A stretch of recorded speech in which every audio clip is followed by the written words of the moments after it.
السلام علیکم۔ Voice of Abiha میں خوش آمدید۔ آج میں آپ کو حضرت خضر علیہ السلام کا ایک واقعہ بیان کروں گی کہ کس طرح انہوں نے اللہ کی رضا کو اپنی رضا بنایا۔ اس سے پہلے اگر آپ نے ہمارا چینل سبسکرائب نہیں کیا تو پلیز سبسکرائب والے بٹن پر کلک کریں اور بیل آئیکن پر بھی کلک کریں تاکہ ہماری ہر نئی آنے والی ویڈیوز آپ تک بر وقت پہنچ سکیں۔ ایک مرتبہ حضرت خضر علیہ السلام دریا کے کنارے بیٹھے تھے۔ اتنے میں کسی سائل نے آ کر ان سے سوال کیا کہ میں آپ سے اللہ کے واسطے سوال کرتا ہوں، مجھے عنایت فرمائیں۔ یہ سن کر حضرت خضر علیہ السلام پر بے ہوشی طاری ہو گئی۔ جب کچھ ہوش ہوا تو فرمانے لگے، بھائی میں تو صرف اپنی جان اور مال کا مالک ہوں۔ تم نے مجھ سے اللہ کے واسطے سوال کیا ہے، لہٰذا میں اپنی جان اور ذات تمہارے حوالے کرتا ہوں۔ تم جس طرح چاہو اس کو استعمال میں لاؤ، بازار میں فروخت کر کے اس کی قیمت سے فائدہ اٹھاؤ۔ چنانچہ سائل ان کو بازار لے گیا اور ایک شخص ساہمہ بن ارقم کے ہاتھ ان کو فروخت کر دیا۔ یہ خریدار ان کو اپنے گھر لے گیا جس کی پشت پر اس کا ایک باغ تھا۔ چنانچہ ساہمہ نے حضرت خضر علیہ السلام کو ایک کدال دے کر کہا کہ اس سامنے والے پہاڑ جو 3 مربع میل رقبے پہ واقع تھا، مٹی کاٹ کاٹ کر باغ میں ڈالتے رہیں۔ اور یہ حکم دے کر ساہمہ اپنی کسی ضرورت سے کہیں چلا گیا اور حضرت خضر علیہ السلام اس پہاڑ سے مٹی کاٹ کاٹ کر باغ میں ڈالنے لگے۔ جب ساہمہ واپس آیا تو اس نے گھر والوں سے دریافت کیا، تم نے غلام کو کھانا بھی کھلایا یا نہیں؟ گھر والوں نے جواب دیا کہ ہمیں معلوم نہیں غلام کہاں ہے۔ یہ سن کر جب ساہمہ خود کھانا لے کر باغ میں آیا تو اس نے دیکھا کہ وہ غلام یعنی حضرت خضر علیہ السلام تمام پہاڑ کی مٹی کاٹ کر ڈال چکے تھے اور اپنے کام سے فارغ ہو کر اپنے مولا حقیقی کی عبادت میں مصروف تھے۔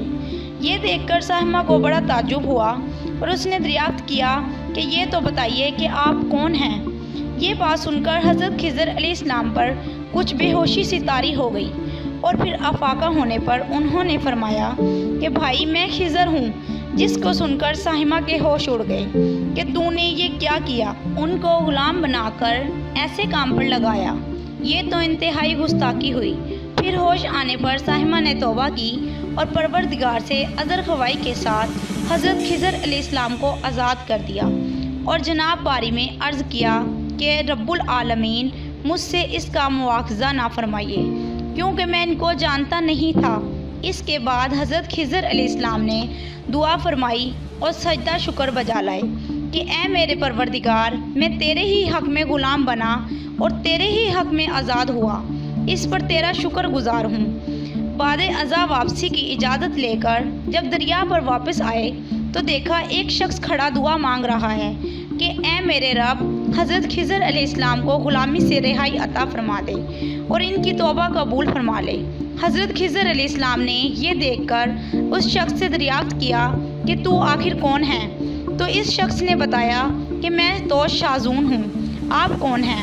انہوں نے فرمایا کہ میں خضر ہوں۔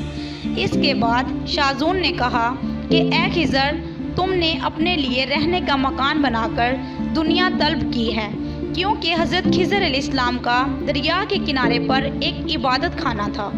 بس یہ سن کر وہ فوراً میدان میں نکل آئے اور وہیں اللہ کی عبادت میں مصروف ہو گئے۔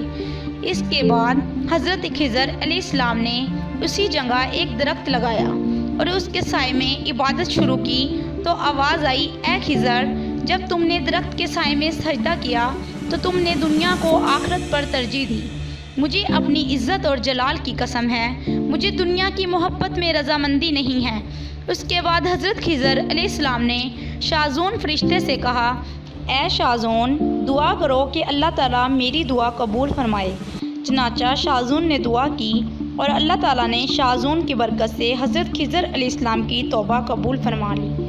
خدا کے برگزیدہ بندے اسی حالت میں راضی رہتے ہیں جو اللہ تعالیٰ کو منظور ہو۔ بے شک ہماری فلاح بھی اسی میں ہے کہ زندگی کے ہر موڑ پر آنے والے ہر پیچ و غم میں ہم راضی رہیں، اللہ تعالیٰ کی چاہت کو سامنے رکھ کر زندگی گزاریں۔ دعا ہے کہ اللہ تعالیٰ ہمیں اس واقعے سے سبق حاصل کر کے نیک بننے کی توفیق عطا فرمائے۔ آمین یا رب العالمین۔